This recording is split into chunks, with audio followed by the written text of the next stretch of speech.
On the behalf of Government Engineering College Banswara, I Dr. Sunil Gadhwal welcomes you once again in video lecture classes. Today we are going to discuss about fuel analysis, why it's necessary, its importance, and how we can do the analysis to know the quality of fuel. As in previous classes, we had discussed about the good quality of fuel. So, a fuel is known as good quality of fuel when it's having few specific properties which we discuss in detail. And today, just on brief, I just go through the conditions which are required for a good fuel. So the first is higher calorific value. As we had discussed, the good quality of fuel must have the higher calorific value. Then moisture content. Good quality of fuel must not have moisture content, as we had discussed by taking an example of green wood. So green wood is containing around 45%, 50% water content, and when we trying to burn it, so most of the energy will utilize to escape the trapped moisture from the fuel, and we are getting very less energy. So also that excess water will increase the weight of fuel. For carrying from one place to another place, we have to pay more money, and it will not burn smoothly. So this will release huge smoke. In between, it will stop the combustion. So again, we have to initiate it. So and also on complete combustion, it will release ash content. So good quality of fuels not have any ash content, moisture content, having higher calorific value, moderate initiation temperature, then easily available. Control of convection can be easily controllable. Then volatile content should not have, plus any harmful products must not be formed during the combustion. These are the few qualities which a good quality of fuel must have. Keeping these things on mind, we have to analyze the fuel and then assign whether it is a good quality, moderate quality, or very low quality of fuel. For in this chapter, basically we will discuss about solid fuel, for example coal. So in order to ascertain the quality of coal, it is subjected to analysis by two methods. One is proximate analysis, and the second is ultimate analysis. In the proximate analysis, in this method, data collected vary with the procedure adopted. That's why this is known as proximate analysis. In proximate analysis, most of the observations are based on heating base. We have to heat the coal sample.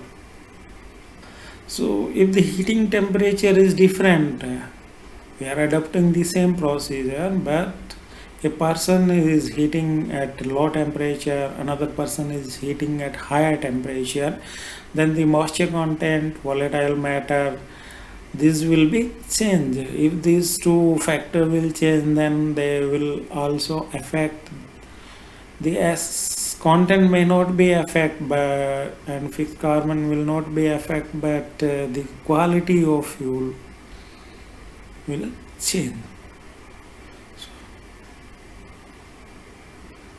So in this method, this method include the determination of moisture content, volatile matter, ash, and fixed carbon. So Now we are going to discuss in detail how we can measure the moisture content of a given call sample, then volatile matter, ash and fixed carbon. So first we will take moisture content. Higher percentage of moisture is undesirable because it increases the cost of fuel, as we had discussed in previous classes and just in the introduction of this class also.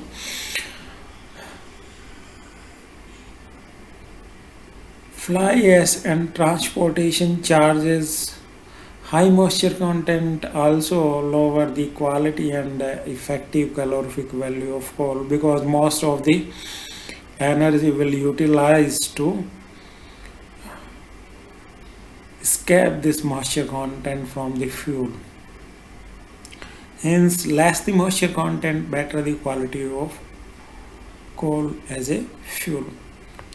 Next is determination of moisture content. Coal is always associated with some moisture.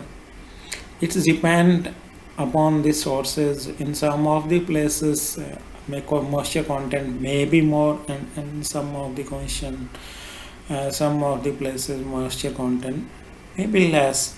But in general, coal have two type of moisture content. One is external and another is internal. External moisture can be evaporated when the coal is exposed to air or atmosphere. The internal moisture will still remain.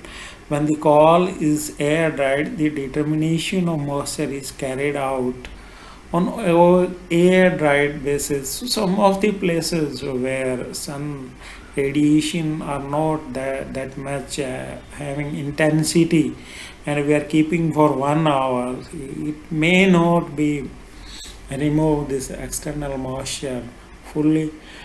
While if we do the experiment in cloudy weather and keeping the same coal for an hour, then the external moisture will escape very less. And if we are taking more humid place and keeping the coal for 1 hour, then also the external moisture will not escape. So we had adopted the same procedure in different places, but according to environmental condition, the moisture, this external moisture will escape according to the temperature. So here what we have to do, we will take a known amount of powdered air dried coal sample. Suppose we had taken a gram of coal sample, and then take it in a silica crucible and heat at 105 to 110 degrees centigrade inside of a furnace for about an hour, after which the crucible is taken out with the help of tongue, cooled in a desiccator, and weighed. The process of heating, cooling and weighing is repeated till the weight of anhydrous coal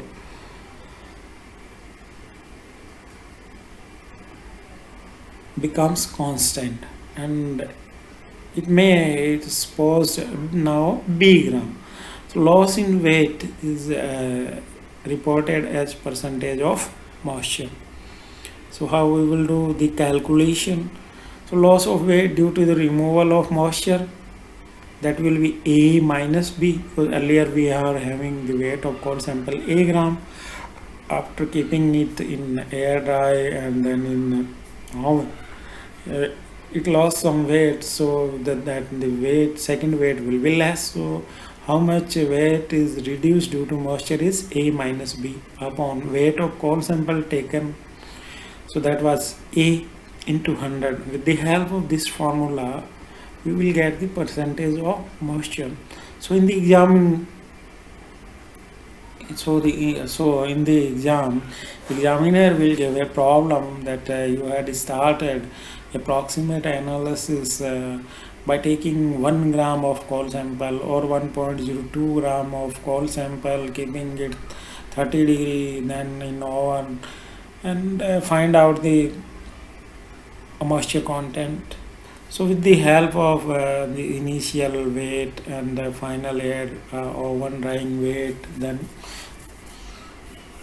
dividing by A into 100, we can find out the percentage of moisture. Another factor which we have to find out is volatile matter. Mainly volatile matter present in the coal are combustible gases such as H2, CO, CH4 and other lower hydrocarbon, and non-combustible gases like CO2, N2, and according to the availability, some of places carbon may have organic sulfur also, so it may trap H2S, HCN gases also, so those are poisonous gases. The presence of non-combustible gases is always undesirable and they do not add to the heat value. Higher volatile matter containing coal has low calorific value and on convection with a long flame and high smoke. Here, lesser the volatile matter, better the quality of coal. The volatile matter affect the furnace volume. So how we can determine this percentage of volatile content, we will discuss in next class, and hoping that you would understood about this introduction, how to find out the moisture content from coal and why it is necessary. Thank you.